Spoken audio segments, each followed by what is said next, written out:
Let's get straight to the point. Number 8, the waiting mode paralysis. Let's say you have a dentist appointment at 4 p.m. It is currently 10 a.m. A normal, functional human might look at that vast expanse of time and think, wow, 6 hours. Enough time to file my taxes, write a novel, or perhaps learn conversational Italian.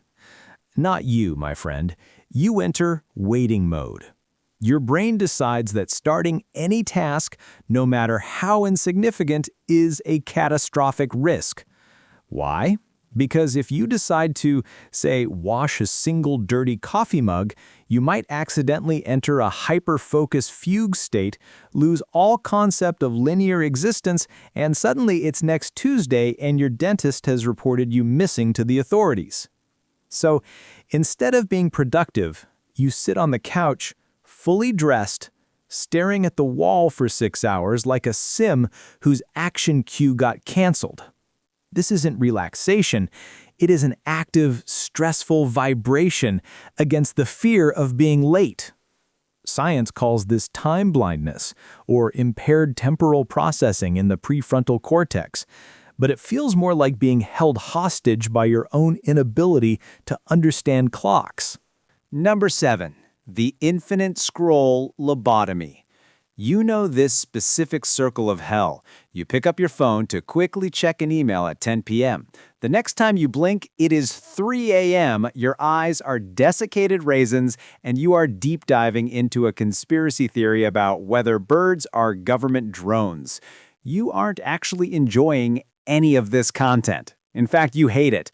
But you cannot stop, because stopping means putting the screen down, and putting the screen down means being alone with your own thoughts in the dark, and we all know that is where the demons hold their nightly board meetings. This isn't just being addicted to your phone.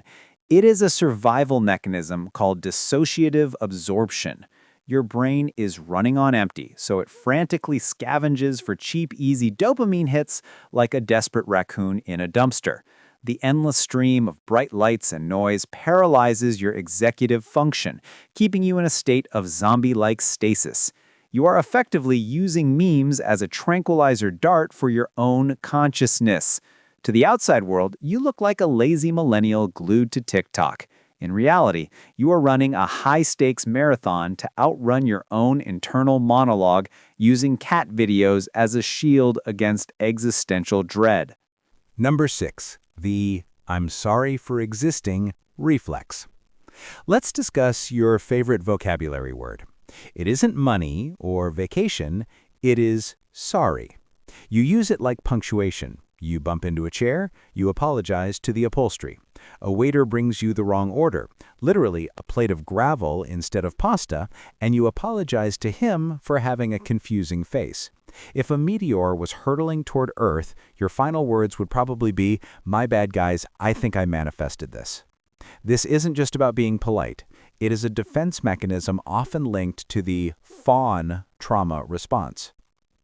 Psychologically, this is your brain's way of preemptively de-escalating conflict because you view your mere presence as a massive inconvenience.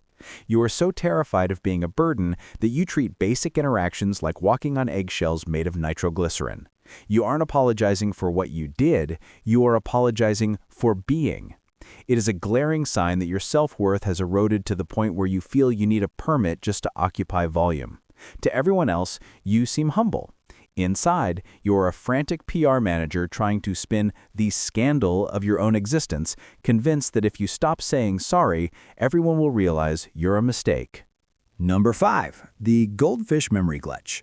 Let's talk about your new superpower, the ability to walk into a room and instantly delete the last 5 minutes of your memory. You stand in the kitchen, staring at the open fridge like it's a portal to another dimension, unable to recall if you wanted water or just a cold place to scream. You lose your phone while holding it. You forget the names of people you've known for years. It feels like early onset dementia. But relax, it's just your brain marinating in cortisol. Science tells us that prolonged depression actually shrinks the hippocampus, the brain's storage center. So you aren't ditzy. You are suffering from hardware damage. Your system is trying to run high-end life software on a motherboard fried by stress. Your internal RAM is 99% occupied by background processes like overthinking that one thing I said in 2018 and suppressing the urge to hibernate, leaving 0 bytes available for, "Where are my keys?" You nod through conversations hoping nobody asks a follow-up question because your mind is just a screensaver. It's not stupidity, it's a system crash in slow motion. Number 4, the Hulk smash sensitivity. We usually picture depression as a weeping willow tree, but for many, it looks more like a volcano with a hair-trigger temper. You are not sad. You are vibrating with a rage so pure it could power a small city. You drop a spoon on the floor, immediate urge to set the kitchen on fire. The internet loads 3 seconds too slow. You are ready to fight the router in hand-to-hand combat. Someone chews too loudly near you, you are plotting a felony. You feel like a monster, snapping at people you love over absolutely nothing. But this isn't a personality defect. This is a neurochemical shortage. Serotonin doesn't just make you happy. It acts as the brakes for your emotional reactions. When you are running low, your brakes are cut. Your amygdala, the brain's threat detection center, is screaming danger because a zipper got stuck. You are living in fight or flight mode 24/7. So that anger issues problem, it's often just sadness wearing a very aggressive disguise. You are exhausted from holding it together. So when a minor inconvenience touches you, you explode. It's not that you hate the world. It's that your emotional skin has been burned off and everything hurts to the touch. Number 3, the Houdini act of cancellation. There is no sensation on earth more addictive than the sweet, sweet relief of canceled plans.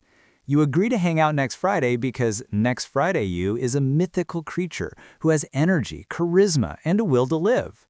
But when the day arrives, current you is a swamp goblin who would rather undergo root canal surgery without anesthesia than put on pants. You stare at your phone, praying your friend cancels first. When they text, "Hey, running late," you feel despair. But if they say, "Can we reschedule?" the dopamine hit is better than winning the lottery.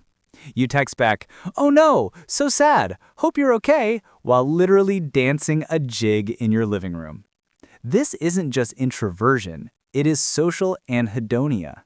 Depression convinces you that socializing is a high-cost, low-reward transaction. Your brain calculates the energy required to perform wellness, to smile, nod, and pretend you aren't screaming internally, and decides the budget is bankrupt. You aren't being a bad friend because you don't care. You are isolating because wearing the "I'm fine" costume feels heavier than a suit of lead armor.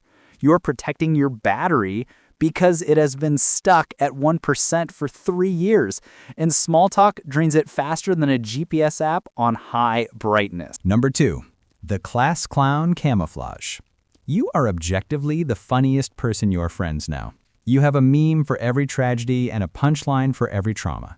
Your life philosophy is simple. If you make them laugh, they won't ask you how you're really doing. You treat your mental health struggles like a tight 5-minute stand-up set at the Comedy Store. "Oh, I haven't felt joy in 6 months? LOL, mood." You roast yourself so brutally that nobody else can get a word in, effectively controlling the narrative of your own misery.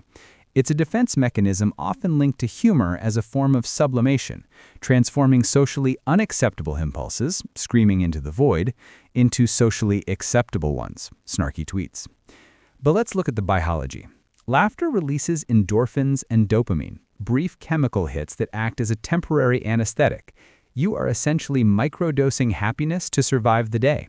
It's the tears of the clown paradox on steroids. You are terrified of silence because in the silence, the jokes stop and the reality sets in. So you keep the banter rapid fire, the sarcasm sharp, and the deflection shields at maximum power. You aren't the life of the party because you're happy. You're the life of the party because you are desperately trying to distract the audience from the fact that the theater is burning down. Number 1, the high-functioning robot mode. This is the final boss of hidden depression. To the outside world, you look like you have it all together.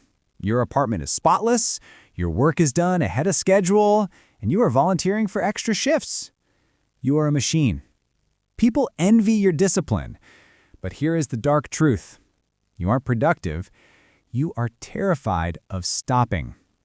You treat stillness like it's radioactive. You scrub the baseboards at 2 a.m. not because you love hygiene, but because if you stop moving, the thoughts will catch up to you. You are like a shark that has to keep swimming or it dies, except the shark is fueled by existential dread instead of salt water. This is flight mode disguised as ambition. Your sympathetic nervous system is stuck on, pumping adrenaline to keep you moving so you don't have to feel the crash. You are drowning out the internal screaming with the noise of a vacuum cleaner or the clicking of a keyboard. It is the most deceptive habit of all because society applauds it. They give you promotions and Employee of the Month plaques while you are internally disintegrating. You are running a marathon on a broken leg, convinced that if you just keep sprinting, the pain won't count. But eventually the robot runs out of battery, and the crash isn't just a nap, it's a total system failure.